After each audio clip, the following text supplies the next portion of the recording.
ServiceMaster is here to help you and your family after emergencies. Whether you have fire, water, and mold damage, or need reconstruction. We are here 24/7, 365 days a year.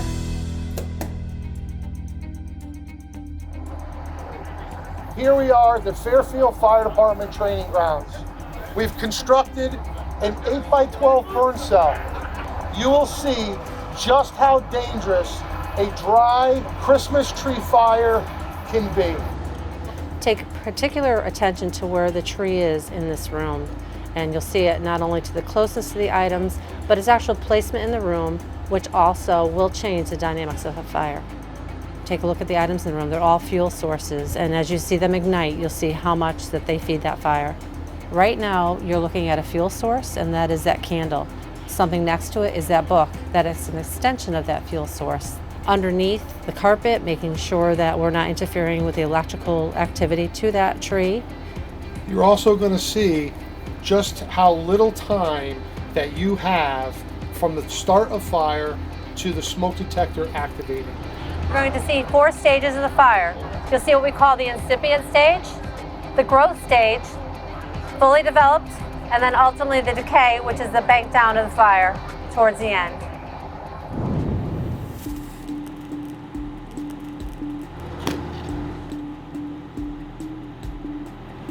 So right now we're in the incipient stage of the fire, and we're seeing that it's bringing other items around it, packages. Yeah, looks right now the Christmas gifts are on fire. Call 911 and get out of this building to call them. We spoke about this. Do not stand there and call 911. Get out. Slowly getting into the growth stage as it feeds into items around it, and every one of those items feeds into what it needs to consistently keep those flames up. So it's getting more oxygen, it's getting more fuel right now, and it's causing a chemical reaction. At this point, you can hear the fire alarm activated. 46 seconds into it. Yeah. Also, just recently, we had the smoke detector activation. Right now, you can see the fire rolling across the ceiling of the fire. We're having rollover, we're having some flame over, and you're going to also start to see some drop down from the ceiling getting to the other parts of the contents of the room.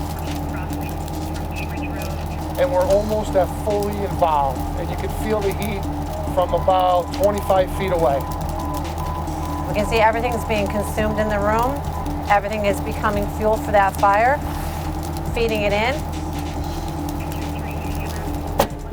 We're only about a minute and 35 seconds into this fire. The fire has full control of the room.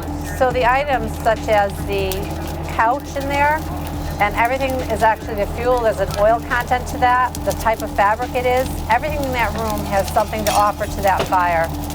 So now we're in full growth, fully developed. We're fully developed, and we're going to expect in the next minute or so, we're going to have extinguishment. And again, it keeps going, full growth, taking in everything it can.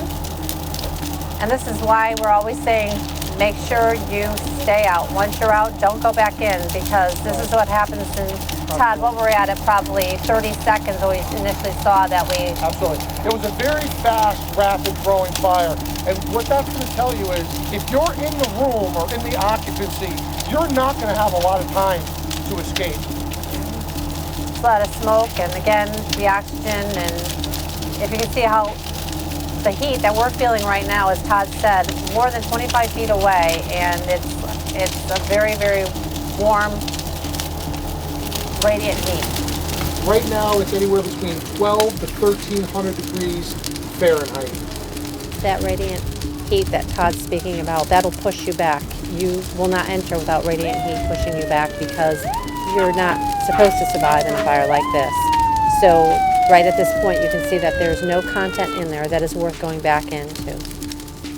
So before the water suppression and the arrival of the fire department, you're beginning to see what we call the decaying stage of the fire, where it's looking for more oxygen, it's looking for more fuel, but it's pretty much taken into a flashover. It's taking everything into the room, and so there's nothing left.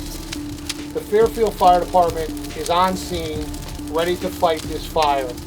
Those numbers are a little skewed because, again, this is a training video about a Christmas tree fire and how fast the fire will move. Under normal circumstances, when you get out and you call 911, you're probably looking at a 4 to 5 minute response time, depending on the time of day, the road conditions, and other factors. Just because you don't see fire doesn't mean that it's out. It's there. So you do need to have a fire department in there to properly suppress that fire. Absolutely, Joyce. I mean, the biggest thing here we also like to talk about is the fire department wearing proper PPE, wearing protective clothing, wearing self-contained breathing apparatus, wearing hoods, helmets, gloves, and operating at a safe distance using the reach of the stream from the hose. You can smell the off gases of the futon, of anything that's burning in that room. That's toxic to you. That's another reason, not just the fire, but those contents in there are toxic to you, and when the firefighters come, they are equipped to enter that, not you. You made the best decision to stay away from that home and not return. I'd like to again thank everyone involved. I'd like to thank the Fairfield Fire Department, Chief Bisson and his members. I'd like to thank Mixing It Up Productions for their hard work in making this a reality. 5 minutes and 10 seconds, the burn cell collapses.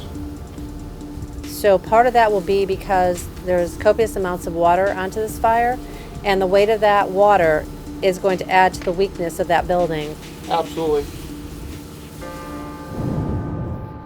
You can see how destructive the fire can be. We never want this to happen to your home.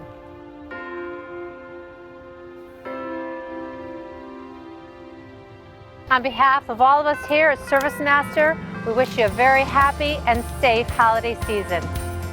Happy holidays! When disaster does strike, call ServiceMaster Restore